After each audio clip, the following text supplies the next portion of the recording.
మీరు స్మార్ట్ ఫోన్‌ని ఆన్‌లైన్‌లో బై చేయాలా? లేదా ఆఫ్‌లైన్‌లో బై చేయాలా? చూడండి, యూజువల్లీ మీరు ఆన్‌లైన్‌లో బై చేస్తే మీకక్కడ చాలా రకాల ఆఫర్స్ అనేవి లభిస్తాయి. ఒకవేళ ఎక్కువ ఆఫర్స్ లేకున్నా కూడా అక్కడ మీకు బ్యాంక్ డిస్కౌంట్ అనేది ఖచ్చితంగా లభిస్తుంది. ఆల్సో ఆఫ్‌లైన్ స్టోర్స్‌లో కూడా మీకు బ్యాంక్ డిస్కౌంట్స్ లభిస్తాయి. కానీ అన్ని రిటైల్ స్టోర్స్‌లో అవైలబుల్ ఉండదు. బట్ అక్కడ మీ మమ్మీని కూడా తీసుకుపోతే బార్గెనింగ్ చేసి మంచి డిస్కౌంట్ అయితే పొందొచ్చు. సెకండ్, ఆన్‌లైన్‌లో మీకు చాలా కన్వీనియన్స్‌గా ఉంటది.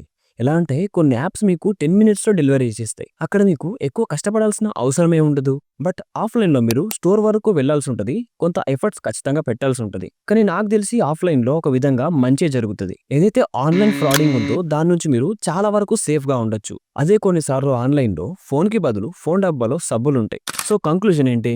ఆఫ్‌లైన్‌లో కొనాలా? లేదా ఆన్‌లైనా? ఒకవేళ మీకు ఆన్‌లైన్ ఎక్స్‌క్లూజివ్ ఫోన్సే కావాలి, కలర్ కావాలి, బ్యాంక్ డిస్కౌంట్ కావాలి, దెన్ అక్కడ మీకు ఆన్‌లైన్ బెటర్. లేదా మీరు ఫోన్‌ని టెస్ట్ చేయాలి, ఫ్రాడ్ నుండి సేఫ్‌గా ఉండాలి, ఫోన్ ఇన్ హ్యాండ్ ఫీల్ తెలుసుకోవాలంటే దెన్ అక్కడ ఆఫ్‌లైన్ బెటర్. సో ఇలాంటి మరెన్నో యూజ్‌ఫుల్ కంటెంట్ కోసం మన ఛానెల్ సబ్స్క్రైబ్ చేసుకోండి.